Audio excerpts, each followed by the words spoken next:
Waalaikumsalam warahmatullahi wabarakatuh. Tengku, akhir ini kan banyak tanggapan bahwa Tengku disebutin oleh berita-berita bahwa Tengku saat ini sedang mengalami sekarat. Bagaimana Tengku menanggapinya? Itu adalah satu propaganda bohong.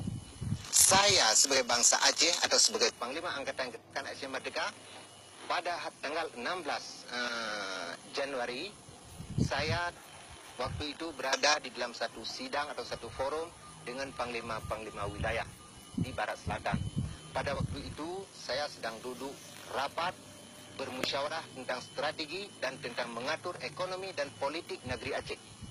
Jadi waktu itu dibuat propaganda karena ada kejadian di Jim-Jim, di jauh sana di Jim-Jim ada kejadian pertempuran antara bangsa Aceh Merdeka dengan TNI. Tetapi pada waktu itu kami sebagai bangsa Aceh telah menguasai medan tempur, maka bisa kami halang mereka yang datang menembak kami. Kami lawan mereka dengan seketika 50 orang mereka mampu semua di situ. Jadi dibuat propaganda karena mereka telah banyak yang tewas di situ, maka dibuat suatu propaganda yang bahwa saya telah ditembak. Padahal itu adalah satu propaganda bohong. Saya sekarang insya Allah masih dipelihara oleh Allah Subhanahu Wa Taala. Masih ada dalam lindungan Allah. Saya sehat walafiat. Kondisi Tengku yang sebenarnya bisa Tengku ceritakan? Bisa. Jadi kondisi macam mana yang dimaksudkan? Ya seperti Tengku ketembak dadanya dan kondisi. Saya bisa membuka dada sekarang. Sebentar ya. Minta maaf. Saya tidak ada kena peluru TNI. Itu adalah satu propaganda bohong yang dilakukan oleh TNI. Sebentar ya. Coba lihat. Dada saya bersih. Tidak ada bekas peluru. Pas kan? Saya sehat. Tidak ada apa-apa. Karena peluru yang dibuat oleh TNI tidak bisa memautkan manusia kalau Allah tidak mengizinkan. Itulah. Tapi memang ini posisi TNI untuk memojokkan Tengku. Itulah propaganda bohong, tidak apa-apa bagi kami Aceh Merdeka. Kami tidak takut. Apapun yang dibuat propaganda oleh TNI, kami tidak terpengaruh. Tengku, mengapa sampai berkembang berita itu? Itu adalah kebiasaan yang dilakukan propaganda oleh TNI untuk melemahkan semangat perjuangan Aceh Merdeka dan kepada orang-orang yang simpatisan untuk membantu perjuangan Aceh Merdeka sahabat kami di luar negeri. Tapi itu semua mereka tidak mungkin dipercaya. Karena apa yang dipropagandakan oleh Jawa itu adalah semua propaganda bohong. Saya sekarang dalam keadaan sehat walafiat dan segar bugar.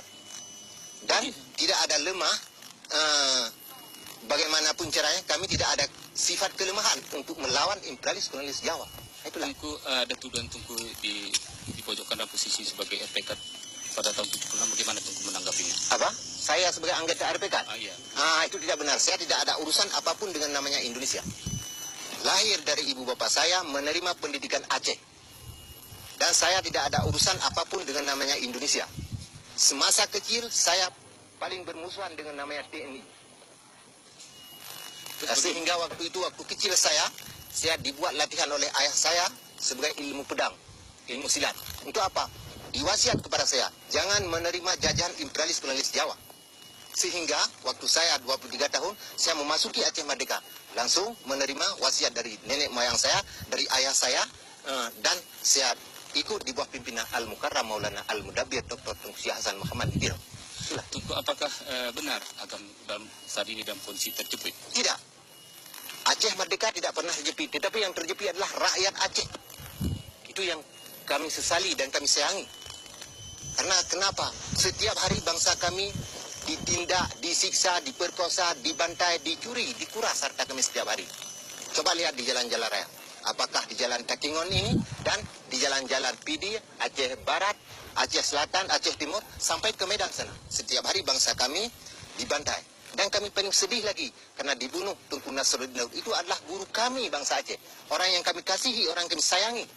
Mereka telah membunuh. Yang pertama dibunuh Tengku Bantakia. Yang kedua dibunuh Tengku Nasruddin Daud. Itulah satu perbuatan biadab yang dilakukan atas bangsa Aceh. Tengku, jika Asentiro sebagai wali Nanggro diangkat sebagai pemimpin ini, apakah Tengku itu sebagai panglima militer bersedia dalam arti Aceh berada dalam kesatuan Republik Indonesia? Saya dan wali negara tidak menerima Aceh dalam wadah Indonesia. Negeri Aceh adalah hak berdaulat untuk bangsa Aceh. Tidak ada hak berdaulat untuk bangsa lain.